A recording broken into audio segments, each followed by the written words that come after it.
I don't know if Alex is watching this or not. He's already passed his licensing exam, but if he is, I hope things are nice in Saskatchewan as they are here today. It's probably still below freezing all the way up there.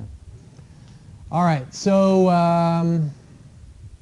your project report is due on Tuesday, and then your next homework assignment is only 2 problems long, and it's due on Thursday, 4:20. I should make it due at 4:20 p.m.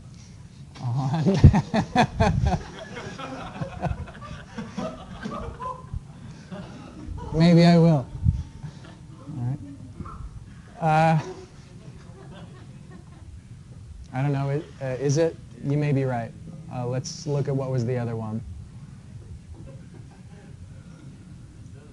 Yeah, 15. Thanks for catching that. Yeah, it'd be an extra 50 minutes. All right. So that's what's on your plate. And the fact that this is just 2 problems long doesn't necessarily mean that they're super lengthy, but these are both problems that you're going to be using spreadsheets. So problem 2 is a numerical integration problem that you could do after today's class. And then what we're going to go over on Tuesday will inform how to solve problem 23.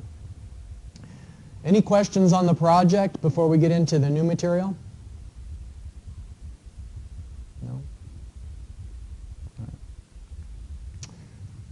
A reminder, if you haven't already heard about it, that there's a career showcase on Tuesday the 18th. I guess maybe the hiring freeze is over, or they don't expect it to last long. I don't think that they'd be bothering with something like this if they didn't expect to be hiring in the coming months. And so I'd encourage you to go over there and learn about the Corps and employment opportunities there. We have really a lot of graduates ending up at the Army Corps, and it's a great job, both in terms of the salary that they can offer you and the stability, and I'm always jealous of the training that they have access to. So definitely check that out. All right, so this is the example that I didn't want to rush through on Tuesday, so we can savor it today. What we've got is a rectangular channel that we're sending 31 cubic meters per second through, and the flow depth at a certain spot is 3.2 meters. Now, at first glance, it looks like maybe the problem is overspecified here, meaning that we could solve Manning's equation and find a depth, and it's not going to equal this flow depth. But remember, Manning's equation is all about uniform flow. And so what's happening here is it's non-uniform flow. And so we can solve for the critical depth and find out what would the depth be if the slope was critical. And we can solve for the normal depth using Manning's equation and find out what would the flow depth be if conditions were uniform. But then this is the actual flow depth. And so the first thing we're going to do after we find the normal depth and the critical depth is try and find out what is the profile criteria and how does this fit in. In other words, where in zone 1, 2, or 3 does our existing depth of 3.2 meters fall? And is the slope mild or steep? And so is this M1, M2, M3, S1, S2, S3, and so on? All right, so just to speed things along, let me show you our normal depth and our critical depth. First of all, the normal depth, we can say, using Manning's equation, 31, I brought the good marker again today. Let's try this red one. 31 cubic meters per second is 8.5 times y sub n. So 8.5 is the channel width. So 8.5 times the normal depth is the area, and that's to the 5/3 power. We put in the n value of the channel here, the roughness coefficient 0.033, and then the wetted perimeter is 8.5 plus 2 times the normal depth, and that's to the 2/3 power. And then we have the slope, 0.001, the 1/2 power. And just put that into our solver and get that the normal depth is 2.717 meters. And then the critical depth, since it's a rectangular channel, it's easy to find the critical depth by knowing the flow per unit width. And so the critical depth will be 31 cubic meters per second divided by the 8.5 meter width channel. And then, so that's lowercase q, square it, and it's divided by g, 9.81 meters per second squared, all of that to the 1/3 power. So we have 1.107 meters for our critical depth. So compare the three depths that we know about. Compare the normal depth and the critical and the given. So the given depth is 3.2. The normal depth 2.717, and the critical depth. So the first thing we want to do is find out, is the slope mild or steep? And we do that by comparing the normal and critical depths. So here on this diagram, it's showing the normal depth is the deeper one when you've got mild. Normal depth is greater than critical depth, so that means we have a mild slope. If it were steep, steep is the one where the critical is deeper than the normal. But that's not what we've got in this. The calculations we just did tells us that it's a mild slope, and then the given depth of 3.2 is greater than both of them. So that means it's an M1 profile. So going back to here, the kind of the rationale you need to include in a homework assignment or a quiz or an exam, when you're saying what kind of profile it is, it's not just sort of like a 1 in 6 guess. It's you get the right one and you explain the criteria why. So the rationale here is that the given depth is greater than the normal depth, which is greater than the critical depth, so therefore the water surface is an M1 profile. All right, so that's the first part of it. Any questions about that so far? Now, we want to find the water surface slope. We're going to use the process equation to do that. So we can find the slope of the energy grade line and then substitute that into dy dl. And I'm going to pause the recording and give you some time to do that. For the slope of the energy grade line, S sub f, using Manning's equation. This time you're solving for S, and the depth that you're going to put in is the actual 3.2 meter depth. And so it's kind of a little bit different from what we're usually putting into Manning's equation. Ordinarily, in Manning's equation, we're assuming uniform flow, so the water surface slope is parallel to the channel bed slope, which is parallel to the energy grade line slope.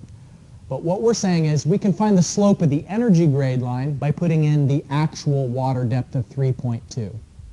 So solve for S using Manning's equation, and the S that you'll be solving for with this depth of 3.2 is the slope of the energy grade line. And then you'll also need to solve for the Froude number. And let's see, we don't have the formula for the Froude number there. Here's one. Let's just paste that over. Now we've got it.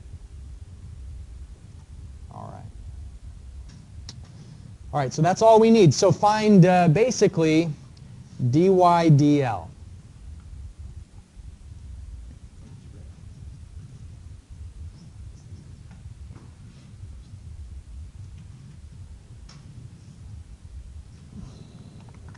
Okay, so it's key that we put in the actual flow depth of 3.2 meters when we're solving for the slope of the energy grade line. It's maybe hard to keep it straight because we've got three different depths that we've been talking about. We've been talking about the normal depth, the critical depth, and the actual flow depth. But it's the actual flow depth that gives the slope of the energy grade line.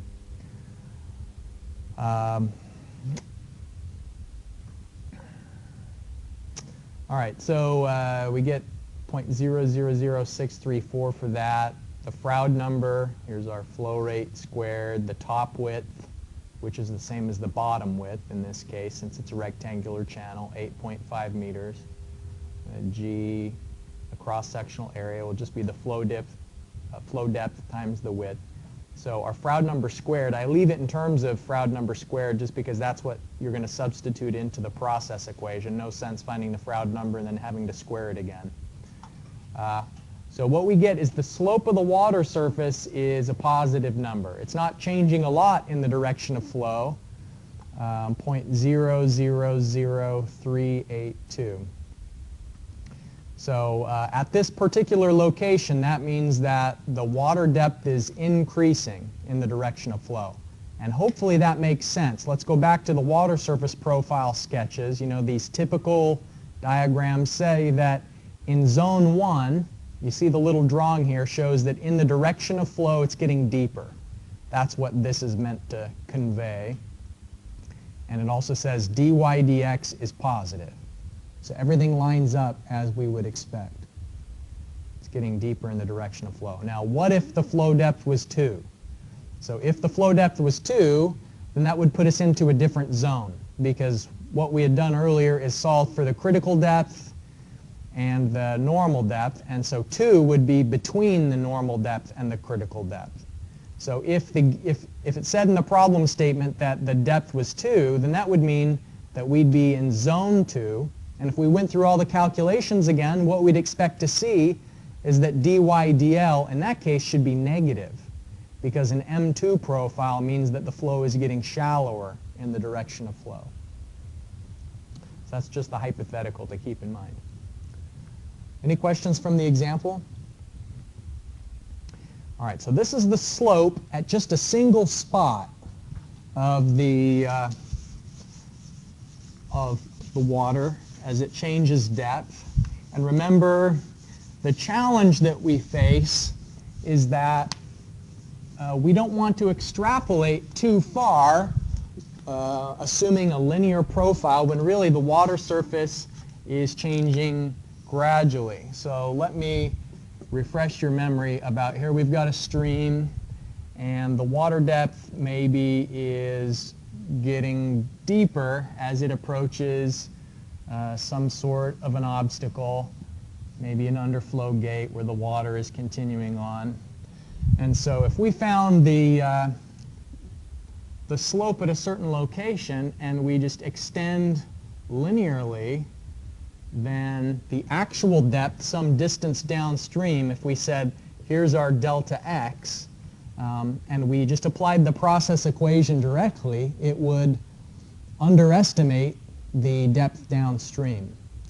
And so today is the first of 3 methods that we're going to apply the process equation for estimating downstream what the depth is, and that's the numerical integration method. The reason why we have to know and apply these sorts of methods is that measuring the physical depth of water is actually very expensive and somewhat uncommon. In the state of West Virginia, there are only about 100 places that flow depth is measured, even though we've got a lot of rivers in this state and a lot of relatively large rivers as well. Along the state boundaries, I think there are maybe 7 or 8 gauging stations along the Ohio River. And so in between gauging stations, you have to interpolate.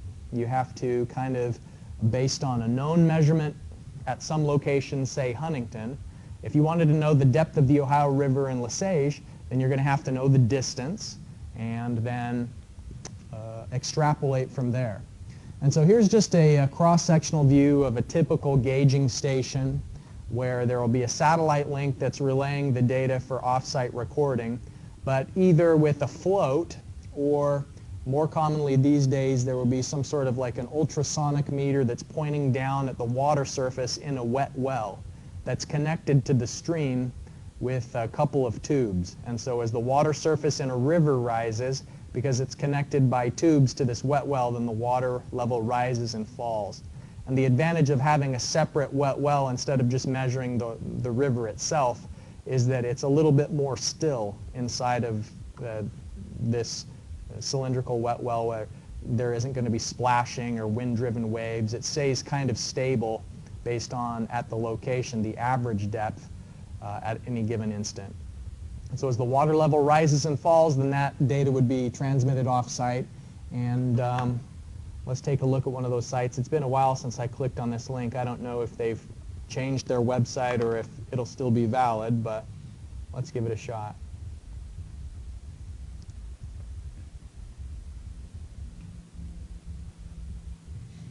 You never know with budget cuts.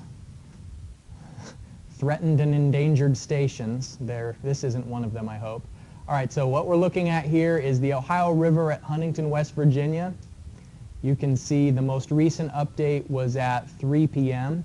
I think that this is reporting it on an hourly basis if you're just getting it off of the website. And so over the last couple of days, we can see that the water level increased. We had a period of rain, but then it's been dry over the last couple of days, and so the water level is decreasing. Now, the Ohio River is controlled by a series of locks and dams, and so there is some independence between the river depth and weather conditions. I mean, not absolute independence. I mean, if it's raining really hard, all that water has to go somewhere. But you know, this is somewhat managed, and so it's not just a completely unregulated watershed. That's an illustration of what some of the data looks like. And you can download, if you look here, this particular gauge, you can get the data, hourly data, since 2010. But I think that if you go into the historical data, it goes back lots further than that. In some cases, there are gauging stations that have daily average flow data going back before 1900. So. They can become difficult to access in flooded conditions, and that's another reason why you need to sometimes interpolate, is that it's occasionally these gauging stations will go offline, and so then you don't even have them measured at a single point. You have to extrapolate even further. So the numerical integration method, the summary of this method is that you know the depth at one location, and you know how far upstream or downstream you want to predict a different depth. And so you're going to be finding the other depth, upstream or downstream, by numerically integrating the process equation. And numerical integration just means we're going to assume that the curve is linear over some distance. Now, that's a bad assumption if it really is this curved. But there are sections or short pieces of the curve where it's probably okay to assume it's linear. Like, even though this, you can see it has a curvature to it, if we limited our segment length to a small section, then a linear assumption is going to be more or less the same as the curved elevation. So here's the process. We're going to calculate the Froude number and the slope of the energy grade line and some distance between 2 points, and we're going to do it all at the midpoint between the two locations that we're interested in. We've got our known location and the location we're trying to calculate the unknown depth. And so we'll be applying that at the midpoint, and once we know the conditions at the midpoint, then it allows us to extrapolate forward on to calculating the depth at the other location that we're interested in. So here are the steps that's built into that template file that I've provided for you. We're going to find at the midpoint the S bar here, S bar F means at the midpoint the slope of the energy grade line. And Froude number with the bar over it, that means the Froude number squared at the midpoint. And so we're going to find the slope of the depth, you know, how the depth is changing with respect to position at the midpoint according to this equation, where x bar is just the distance from halfway between the 2 points that we're interested in. Y bar is the average of the upstream and the downstream depth. Now, we don't know what the unknown depth is, and so we're going to have to start off with an initial guess. And this is a familiar by now procedure for us to start the process with some sort of a guess, go through the calculations, see what the error is, and then improve upon our guess until the error is minimized between our our guess calculation and then our guess value and the calculated value later on. So we're going to calculate a lot of the parameters at the midpoint. And if we have subcritical flow, then what that means is we're going to work upstream. So if we have subcritical flow, then the location that we know the depth for is going to be location 2. And we work upstream to find the unknown depth by subtracting the process equation at the midpoint multiplied by the distance between them. But if it's supercritical conditions, then we work downstream. So here, 1 and 2, 1 is the upstream location, and water flows from 1 towards 2. So 2 is downstream.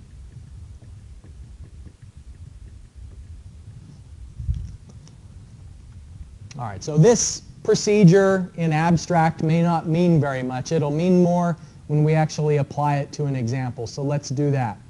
We have a rectangular channel that's carrying a flow of 10 cubic meters per second.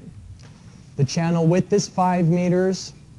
We know the slope of the channel. And the depth at a certain location is 0.8 meters. We know the roughness of the channel is 0.015, so that corresponds maybe to kind of a rough concrete. Now what we're going to do is start by finding the critical depth and the normal depth, because that'll help us to know the water surface profile. And the reason why that's useful is we want to know at our location are conditions supercritical or subcritical, and should we be working this problem upstream or downstream? Because remember, it matters which equation we use. If we've got supercritical conditions, then we're going to proceed downstream. If we have subcritical, we proceed upstream. And finding the critical and normal will tell us what the flow situation is. All right, so just like we did on the previous example, we can begin by calculating the critical depth and the normal depth. And because it's good practice, let's do that. Let me pause the recording here, and you can use critical depth and normal depth. I'll copy that over and paste it to the example. Here's the formulas for it. Okay. Normal depth and critical depth so that we can find out what is the water surface profile type. And then together, we'll open up the spreadsheet and find out the depth 50 meters upstream. And I guess that's a spoiler alert, right? If I tell you that we're going to be working upstream, then that kind of implies that we've got subcritical conditions. But verify that just to make sure I'm not mistaken.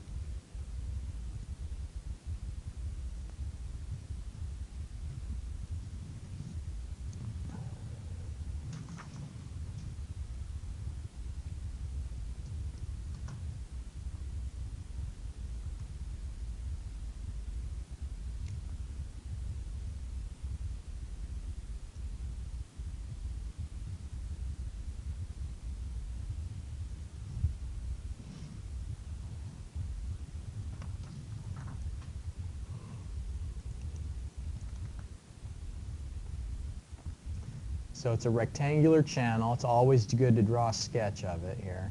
5 meters wide.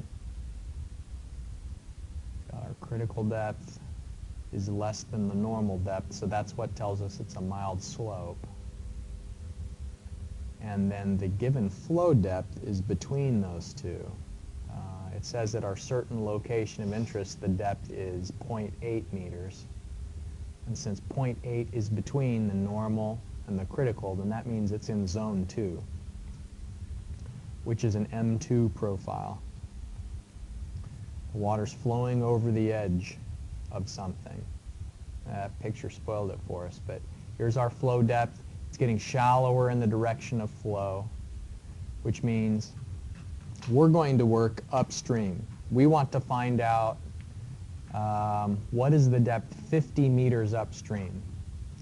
Well, what we expect it's going to be more than 0.8. That's what the image would have us believe, right?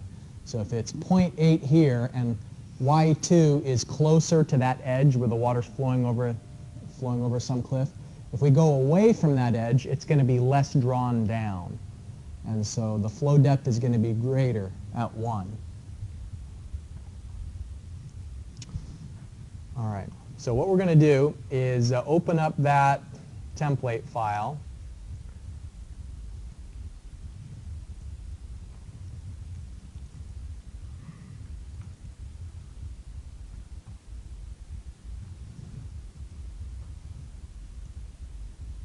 All right. I don't think yours has the preliminaries here, right? You need to put in the flow rate, the channel width, the slope of the channel, the Manning's roughness coefficient, and then the depth at the known location, the downstream depth that we already have reported and we know.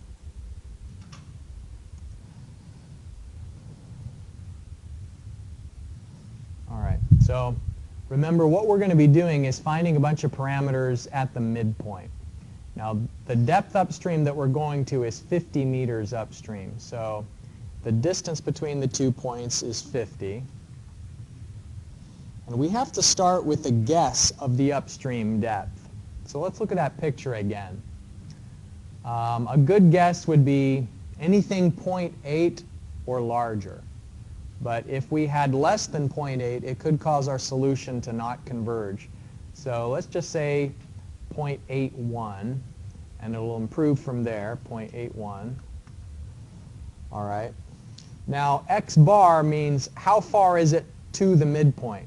And if these two locations are 50 meters apart, then the horizontal distance to the midpoint is just going to be the distance divided by 2.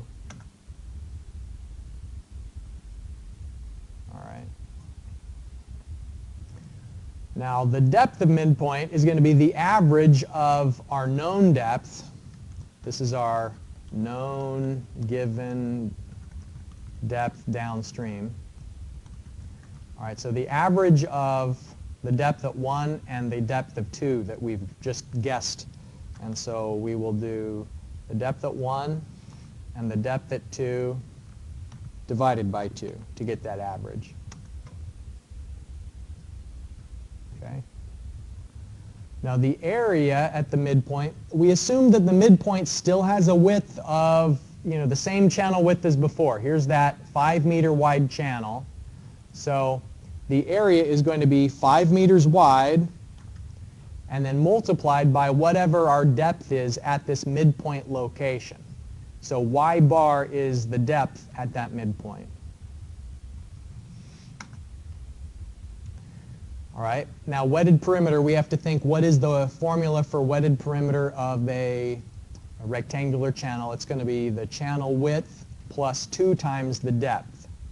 So in other words, it is the 5 meters and 2 times whatever the depth is at this midpoint location. So the width is 5 plus 2 times the depth at the midpoint.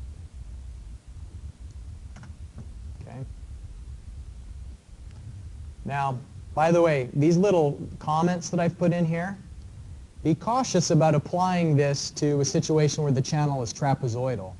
Because if you had a trapezoidal channel, then the area wouldn't be width times depth, and the wetted perimeter wouldn't be 2 times depth plus the width. So you need to not just blindly apply it to every situation, but it's more about providing a template for the method rather than an all-encompassing spreadsheet that could be used in any situation. Okay, hydraulic radius at the midpoint is just going to be the area at the midpoint that we've calculated before divided by the wetted perimeter at the midpoint, which we just calculated. Now the slope of the energy grade line at the midpoint, we're going to be using this formula to find it. So if you look at the energy grade line slope, we're going to have to use the area at the midpoint and the hydraulic radius at the midpoint. Now the n value and the q, those are the same at the midpoint as they are everywhere else. So it's just the geometric parameters that are unique to the midpoint. Okay, so we can start typing that in. N times Q divided by area times the hydraulic radius to the 2/3 power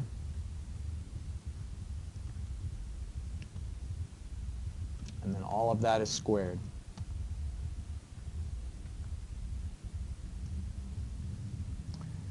All right, now the velocity at the midpoint will be the flow rate divided by the area. A Froude number squared we can get from this formula, so it will be the flow rate squared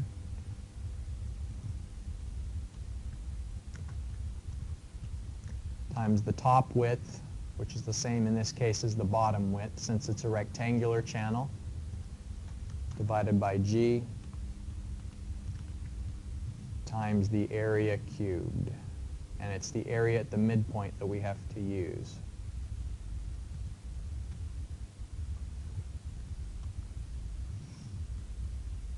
Okay. So subcritical conditions, that seems reasonable, that we're in an M2 profile, and in the midpoint upstream of that it would still be subcritical. All right, now the process equation. We're going to say at the midpoint the F of x bar, y bar. Okay, so it's the slope of the channel bottom minus the slope of the energy grade line at the midpoint divided by 1 minus the Froude number squared. And this one was already Froude number squared. Okay, so we don't have to square that.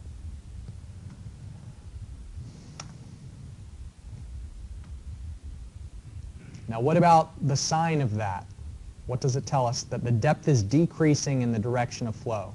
And that matches up with the M2 profile. So it is negative and it should be negative because as we go downstream, the depth is going to be getting less and less as it approaches the drop.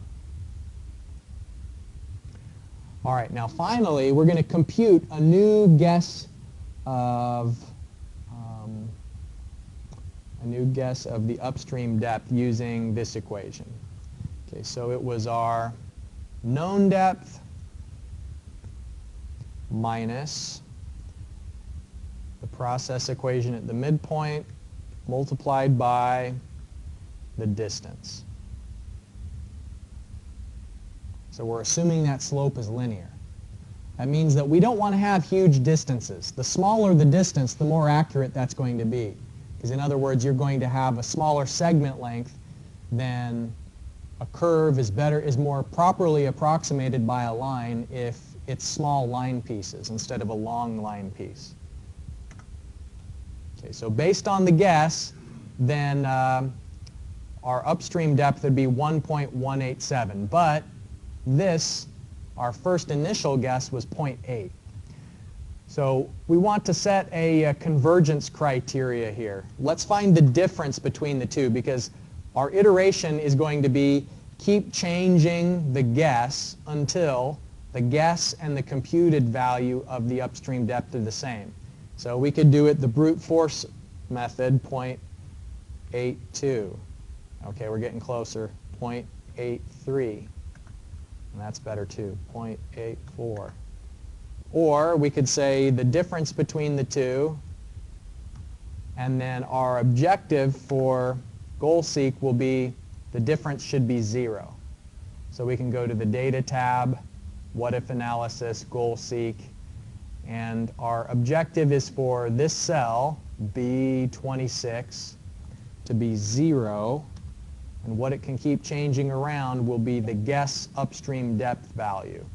And so we let it rip, finds a few, and the correct depth upstream is going to be 0.945. So the difference is now effectively 0. We know all these parameters in the midpoint. How accurate is this? I mean, the upstream depth isn't going to be exactly 0.945 for a variety of reasons. For one, because we've approximated a curve with a line. But then remember, in addition to that, the process equation assumes a linear velocity profile. And we know that the velocity profile is going to be zero velocity at the bottom of the channel, gradually increasing as we go upward away from that surface where resistance is being applied. So results may vary. But that is the procedure. Any questions about the procedure? Well, I have a handout for you. I want you to get some more practice using the numerical integration method. Let's see if I can bring this handout up on screen for the many of our classmates and colleagues who are sick today. I think there's a bug going around. That's the only thing I can figure. No one would miss class otherwise, right? All right. Not on a beautiful day like this. You might get a sunburn.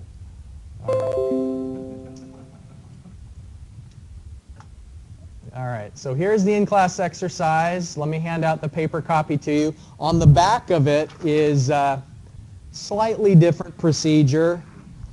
Now the difference here is that in the example I'm handing out, it's a wide channel.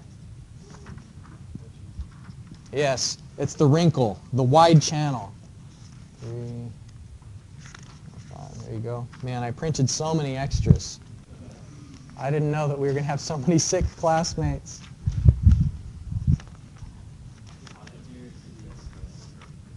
There you go.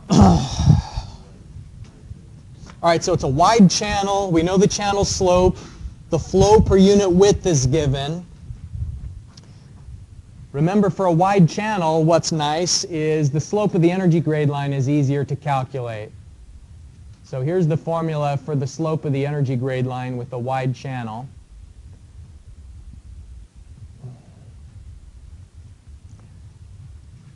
All right, so what I'd like you to do is, it's given that we have an M3 profile. It's increasing in the direction of flow.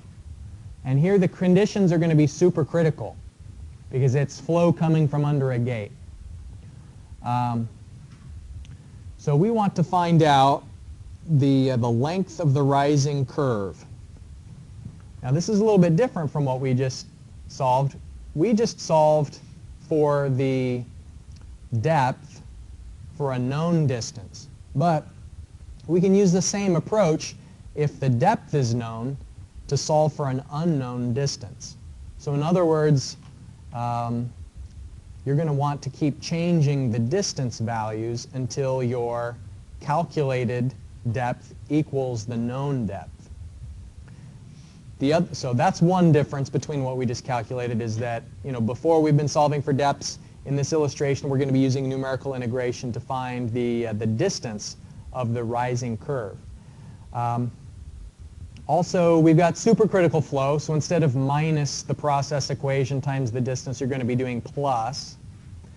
But there's two parts. In part A, assume a single step, so find that distance just all at once. But then, like I was mentioning before, we'll get improved accuracy if we break this up into segments, because it's more proper to assume that a line is approximating a curve if the length of that is small. And so in part B, do one spreadsheet where the upstream depth is 0.25 and the downstream depth is 0.4, and then in a second, and find out how long that piece is, and then replace the upstream depth of 0.4 and the downstream depth of 0.55 and find out how long that section is, and then you'd add the two lengths together. And then we'll compare and contrast and see, for these particular conditions, how much of a difference is there between solving it in two segments versus a single segment.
Since it's a wide channel, the hydraulic radius is just equal to the depth.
D squared G minus D squared.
You wanted to look at this?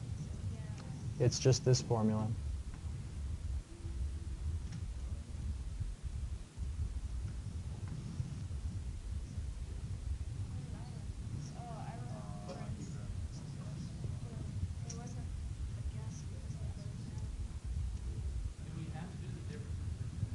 No. It's just, I want to know like how close it is. I could do the difference same as before. It could be our guess minus the calculated, and we want it to go to 0. And so the distance 21, we're getting closer, 22, 25, 30, 40, 50, we're getting nice and close, 55, we overshot, 54. Do some goal seek, should have done it long time ago. Want the difference to 0. This one's confusing because it's supercritical conditions, and so that changes the direction we work. And it also is different because, I lost my train of thought here, by changing the distance. There, all right. So in a single step, it's saying that we're going to have to go about 54 meters upstream, no, downstream, supercritical. Let's go back to the picture just to remind ourselves what's happening here. The length of the gradually varying flow is going to be about 54 meters as it goes from 0.25 meters until it finally gets to 0.55 meters, which is the depth that it goes through the hydraulic jump at. Review question. Why does it jump here and not before that or after that? What's so special about this spot that this is the beginning of the hydraulic jump? It's the sequence of the normal depth.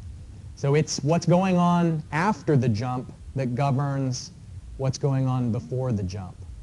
So it's this normal depth here that the jump is going to match. It's going to jump up to match conditions downstream.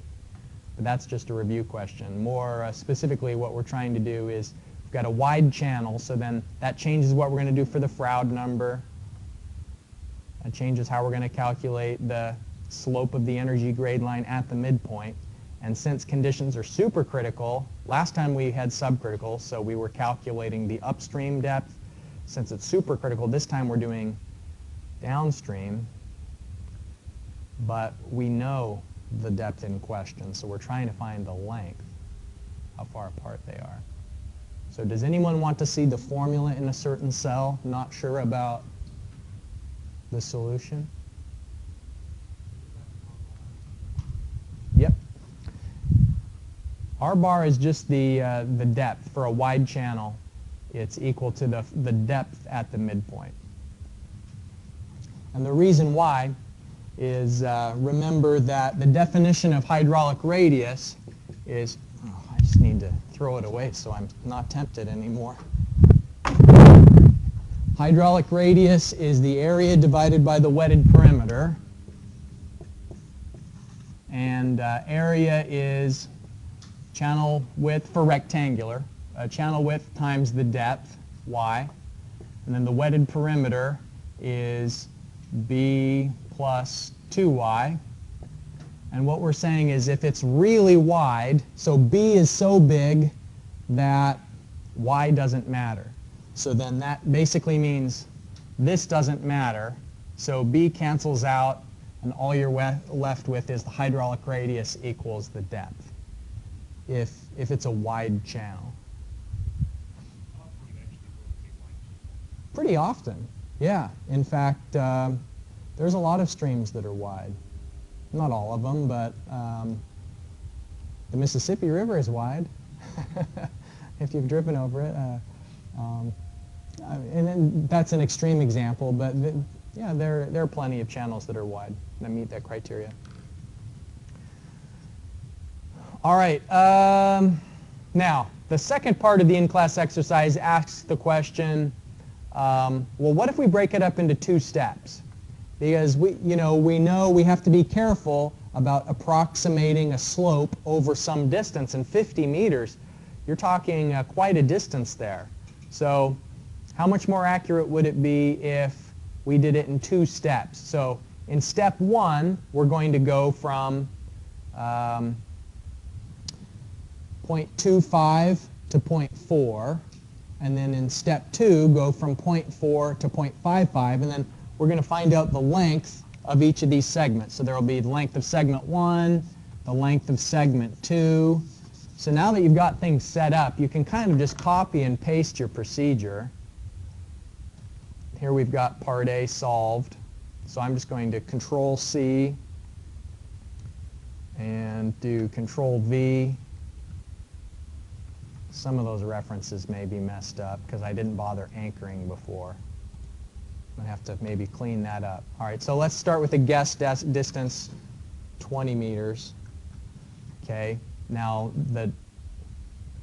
the upstream is still 0.25. Downstream, we said we're going to go to 0.4. Okay, so the depth is fine. The hydraulic radius is fine. Now the slope of the energy grade line, that got messed up in the paste. It's looking for the flow rate from above. So I can take that and just drag it back up where it needs to be. It was the end value and the flow rate. This one, I guess it doesn't matter which. That one's the Oh, well, hold on a minute. I've got all those too.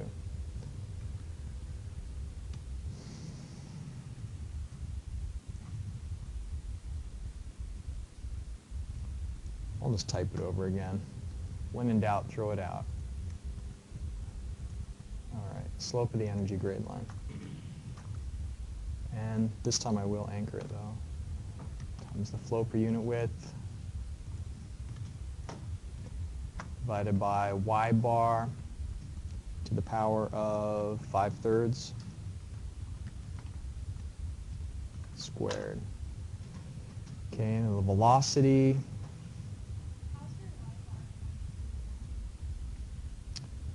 Let's see. Oh, yeah, thanks for catching that. The formula pasted wrong. So I should move that down here to there. That seems more like the midpoint between 0.25 and 0.4, doesn't it? All right. So slope of the energy grade line, V bar, we need to have the flow per unit width divided by a y bar.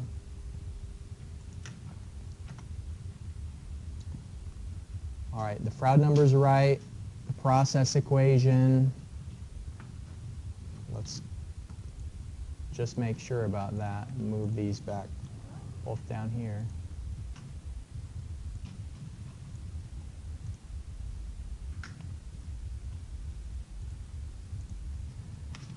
Okay, so the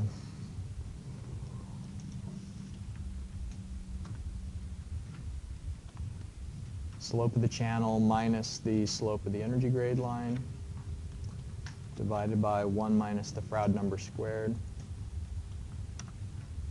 Okay, and then finally our new downstream depth will be the upstream depth plus the process equation times the distance. All right, so what we're looking for is this calculated value of the depth to equal the entered known value for some length. And so we can do a what-if analysis there, and we want the difference between the two to be 0. That's not what-if analysis. Okay, so we want our difference to be 0 by changing the distance. Okay, 25.6 meters for that section.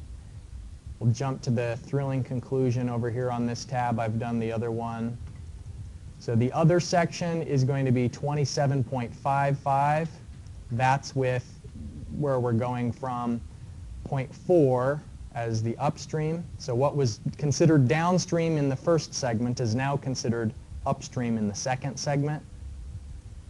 So from 0.4 to 0.55, and that section is 27.5. So the sum of the two is 53.18. So actually, in a single step, in this particular case, it's not such a bad estimate of the length. Because our section length of 50 meters in the relative scheme of things isn't too long, and also the increase in depth isn't too extreme. It's just going from 0.25 to 0.55, so it's not a huge increase in depth. We'll look at some situations in future classes where we have to break water surface profiles up into 7 or 8 segments in order to get accuracy. So we will do that next time. For today, just remember that the big thing on your plate is the design project. That's due on Tuesday. Feel free to send me a message or stop by my office if you have any questions. And otherwise, have a great weekend. I'll see you then.